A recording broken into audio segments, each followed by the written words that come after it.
povo de Deus, com a gloriosa paz do Senhor Jesus. Amém. Vou ler o tema da campanha. O senhor já pode se sentar.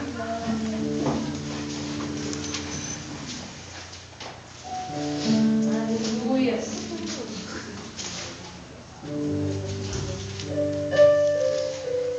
Em Atos 12, 5 diz: e assim, a minha Bíblia está um pouco bem diferente, tá? E assim Pedro estava preso, era vigiado pelos guardas, mas a igreja continuava a orar com fervor por ele. Amém? Na semana passada, o Wallace, o diácono Wallace, nosso futuro pastor, veio trazer uma mensagem poderosa. E eu aprendi muita coisa. Primeiro por intercessão, que eu via de uma outra forma, não de tomar as dores do meu irmão. Isso é muito sério, porque ao ponto que eu não esteja sentindo o que ele está sentindo, eu não estou intercedendo. Eu só estou, só um complementinho. E a primeira vez que eu preguei e eu falei sobre oração, eu falei sobre complemento de oração. Mas se é para me complementar, por que não interceder, pastor? Né? Tá muito fácil só complementar, né, Lê? Por que não interceder? Por que eu não posso tomar suas dores? Né? E hoje eu não vou nem usar tanto a Bíblia, mas eu vou usar o que Deus colocou no meu coração de uma forma diferente. Porque eu vi esse versículo como uma forma diferente, pastor.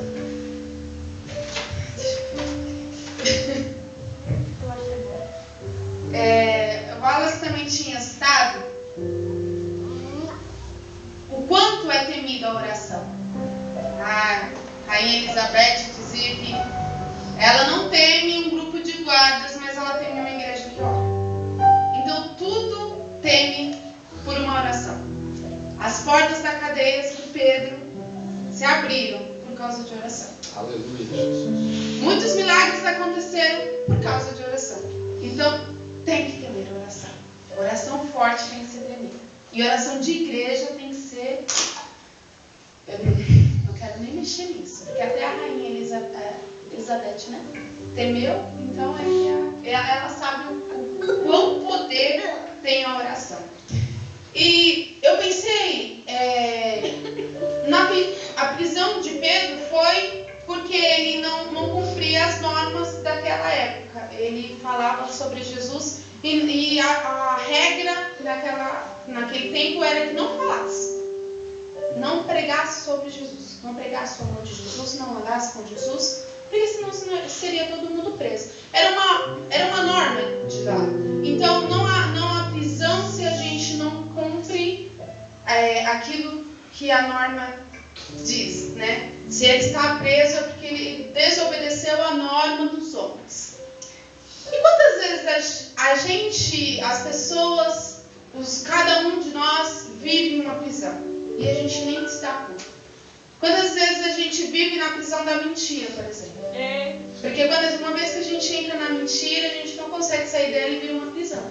Quantas vezes a gente não entra na prisão da prostituição? Sim, porque só de você assistir, perder o seu tempo assistindo uma imagem, um vídeo que você passou, você já está em algum ato de prostituição vista, né, na mente, a coisa que poderia ser usada para que Deus use você, não para que você fique perdendo tempo com aquilo. Tem as prisões das drogas, tem as prisões da prostituição, da mentira, todas aquelas coisas que ferem as leis que o Senhor nos trouxe, viram uma prisão.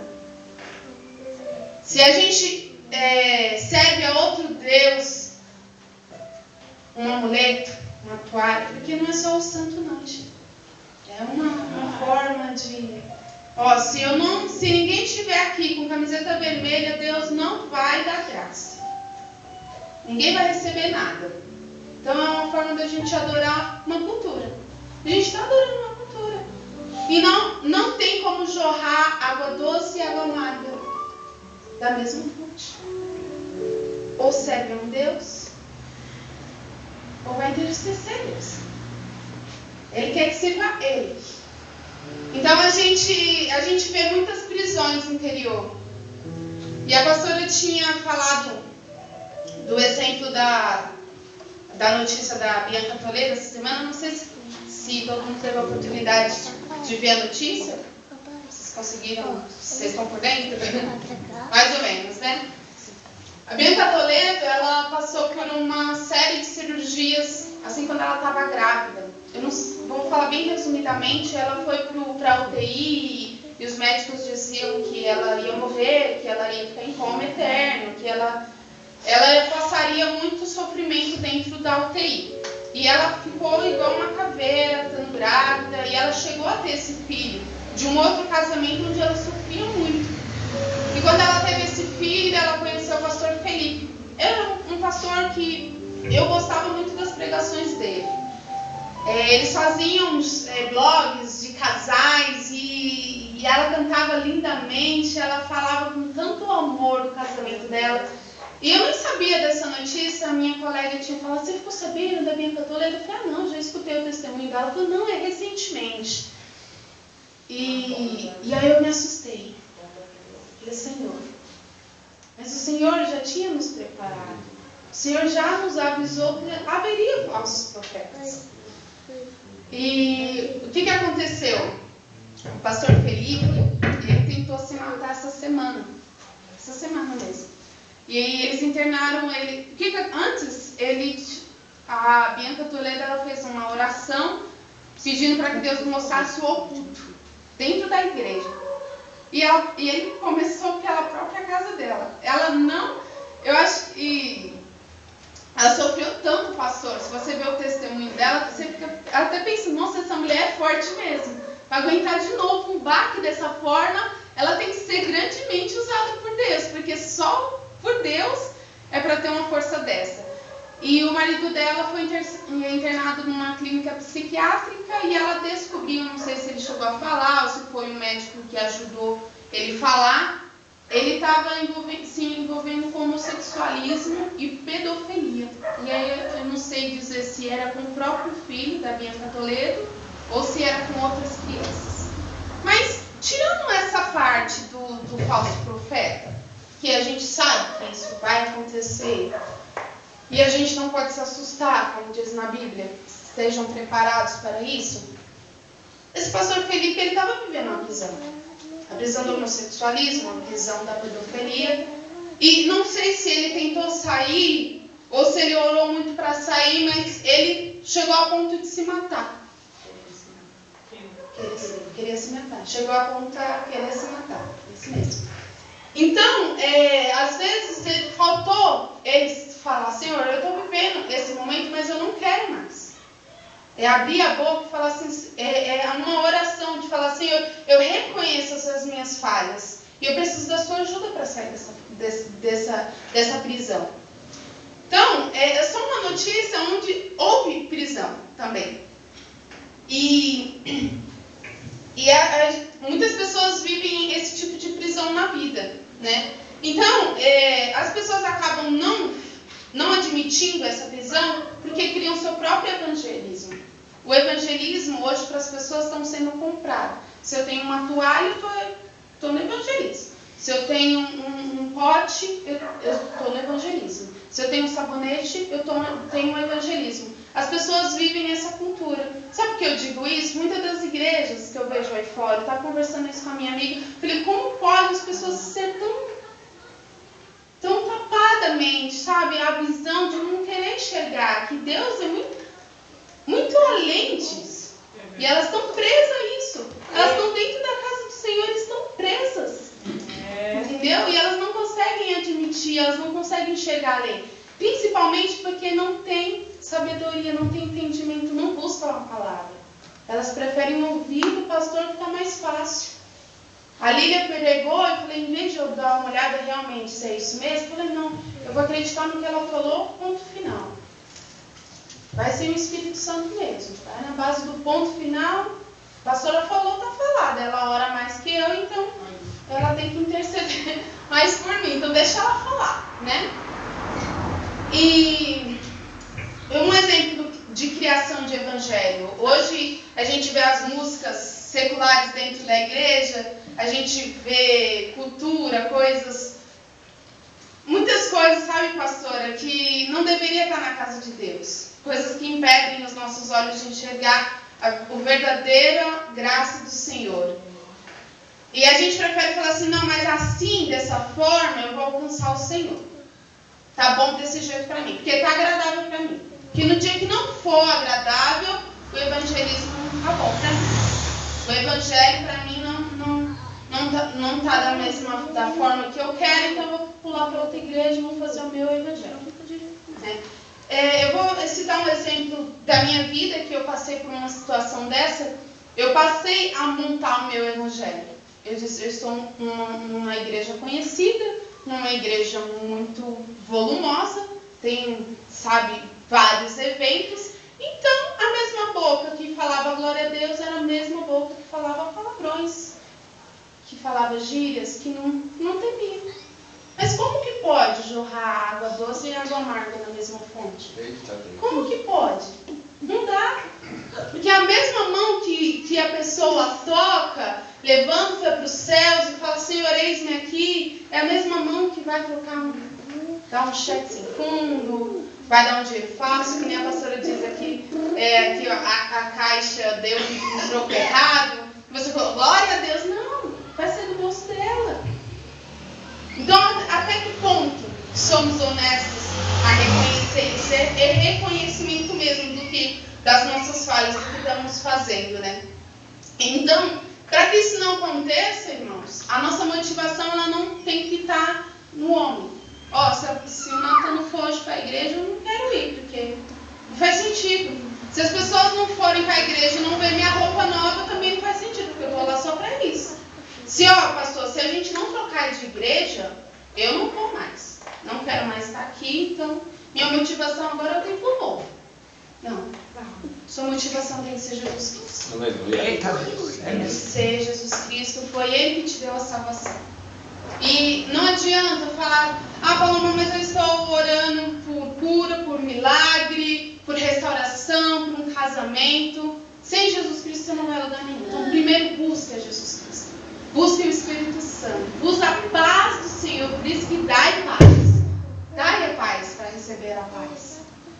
Se você não tiver isso, não adianta pedir além. Eu só quero milagre. Eu não quero dono de milagre. Mas o maior milagre, a melhor coisa que o Senhor pode ter feito em nossas vidas é a graça. A gente não precisa mais de nada. Tudo aquilo que o Senhor nos dá, os milagres, as bênçãos, são tudo dádiva dele, são presentes, os nossos mimos, né, pastora? Porque o maior de tudo a gente tem, que é a graça, é a salvação. Olha o sacrifício que ele fez pela gente, né? O Senhor estava me confirmando, eu estava pensando muito no monte nas minhas orações, e essa semana eu li sobre o monte, sobre os galhos incandescentes, o porquê que as pessoas veem os galhos, e eu vi comentários sobre ilusão de ótica, que quando a gente está no escuro e a gente acaba enxergando além do que a gente pode ver. Eu falei, e a fé fica onde? Se eu estou no monte, pastor, estou orando, estou falando com Deus, e eu não posso ver os galhos brilhando, o que valeu? É minha fé. Eu estou ali para exercer minha fé. Estou ali para exercer o milagre que o Senhor pode fazer no monte. Só de olhar. Eu lembro que uma vez que a gente foi para o monte, a gente viu o sol, assim. Era tão claro que aparecia o sol. Não sei quem estava. A pastora Raia falou assim, olha como brilha. E se a gente contasse para outra pessoa, não ia ter graça. Ninguém ia acreditar. Só quem viu. E eu senti muito medo, até falei para a irmã Esther, nossa futura pastora, que eu estou profetizando, e que no primeiro dia eu fui subir um monte e eu já estava subindo pensando, gente, vai ter um dinossauro desse tamanho lá. Eu pensei em tudo que tinha que ter, pensei em girafa, e a gente começa, né? Mas os planos do Senhor são maiores que os nossos medos, são bem maiores. Só ia ter um irmãozinho lá de igreja.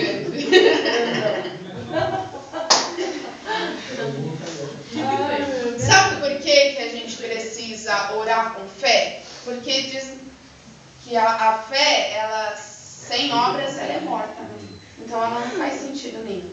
Então, às vezes, Deus ele coloca a gente numa situação como uma águia.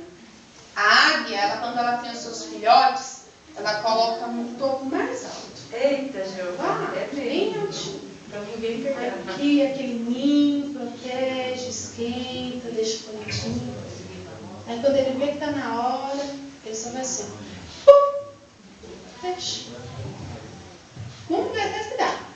No último segundo, onde vai bater o biquinho no chão, ele vai lá e opa, peguei.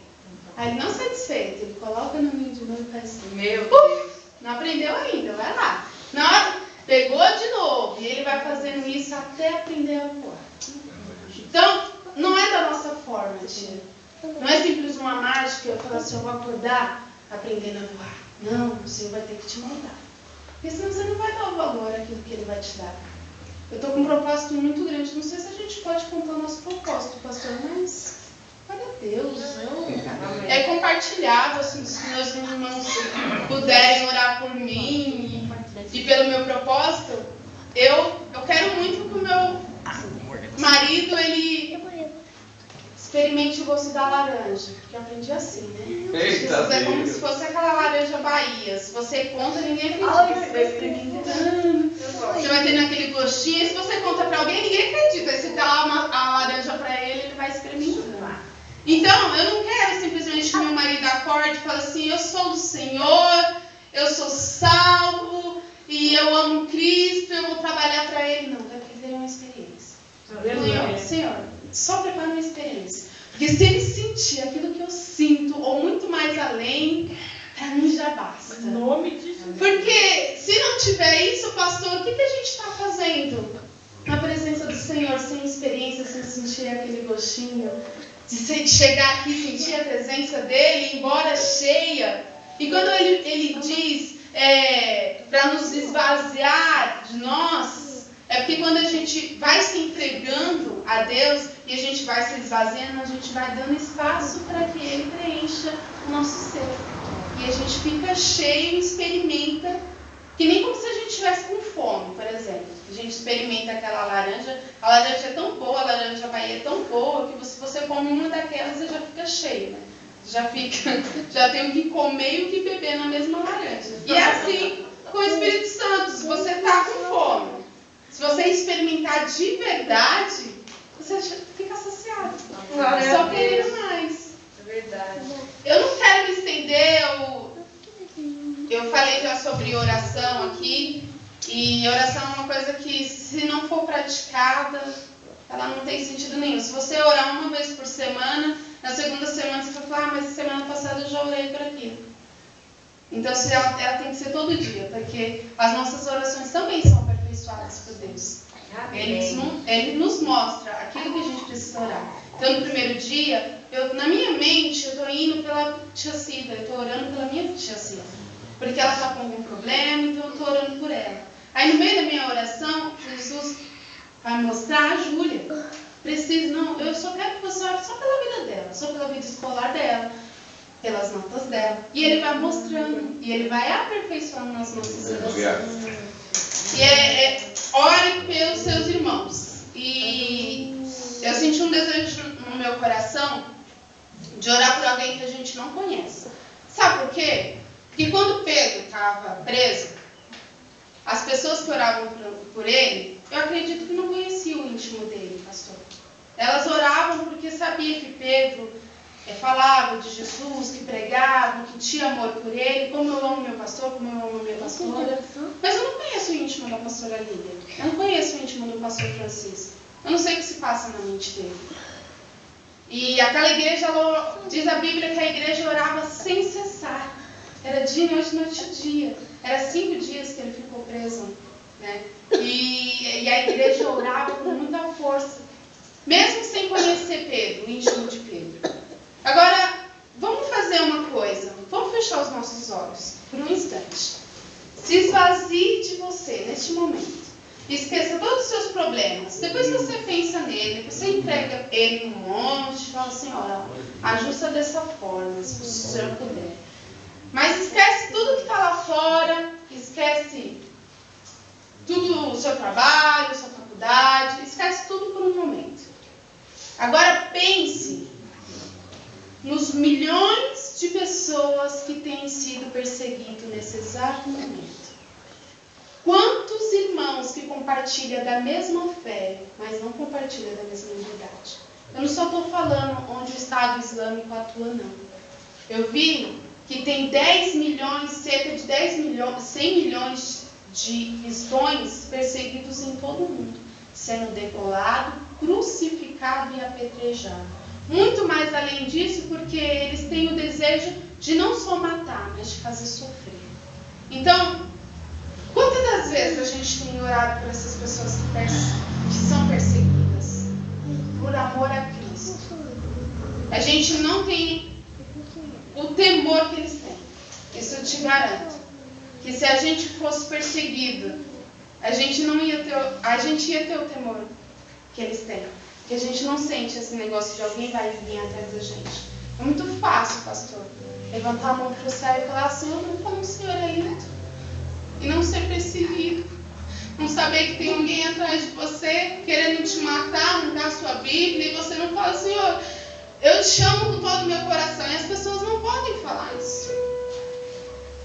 São milhões de pessoas que desejaria falar, Senhor, como eu te amo, e fazer uma oração simples.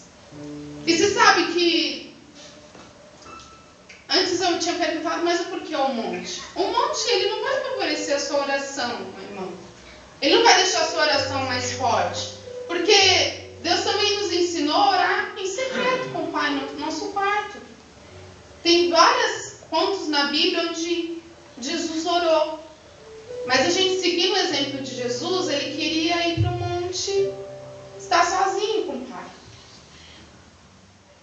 Ele queria ouvir a voz de Deus e ter intimidade com Deus. E ele queria orar, ele queria falar dos seus irmãos, ele queria falar com Deus sobre os seus discípulos, pelo amor que ele tem pelas pessoas. Então, a nossa oração também ela tem que não servir como complemento, mas sim por intercessão, pastor.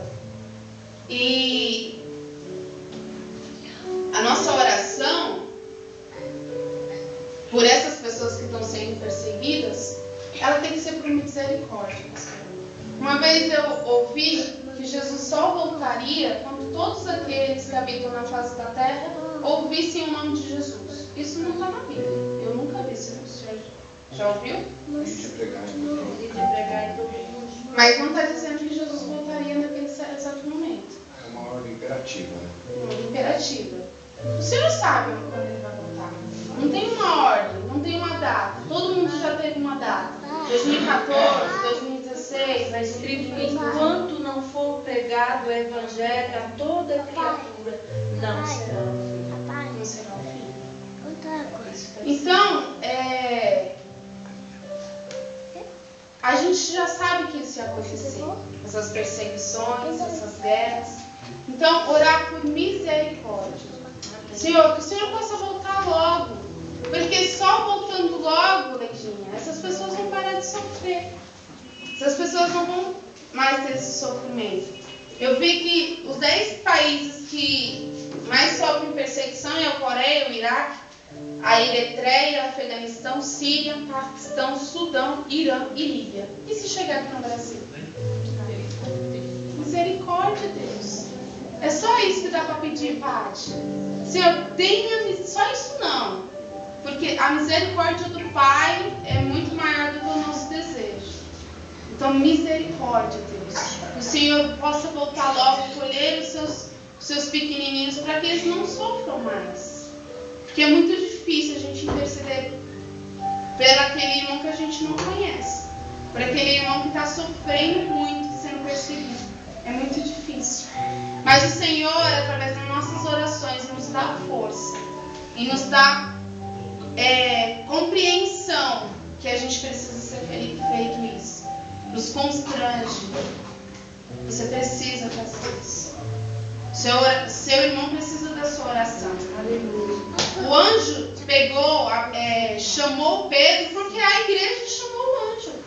Se não tivesse o anjo, ninguém chamado o anjo não ia pegar Pedro da prisão.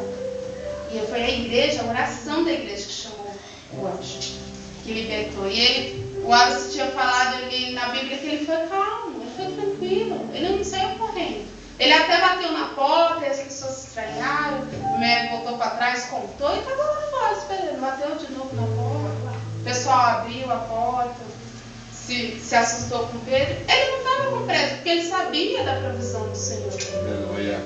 Então, é isso, igreja.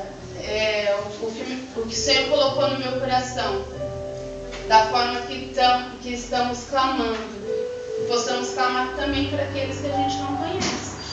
Porque está fácil clamar pelo pastor que eu conheço e para o meu irmão que está sendo perseguido. Está muito difícil, está muito longe da realidade.